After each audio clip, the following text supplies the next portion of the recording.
Ayo anak-anak, lanjut kita membuat gelembung. Pertama, ambil mama lemon, tuangkan ke dalam sendok sebanyak 2 sendok ya.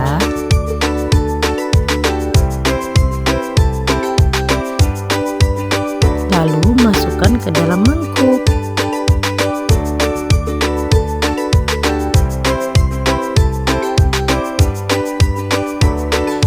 Setelah itu, ambil sopir lantai, tuangkan sebanyak 1 sendok, lalu masukkan lagi ke mangkuk yang tadi.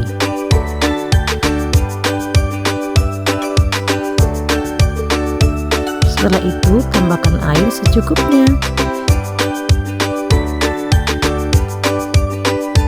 Setelah itu, aduk-aduk pakai stik gelembung sampai tercampur semua. Dan tiup stik atau ayunkan, jadi deh gelembung sabun.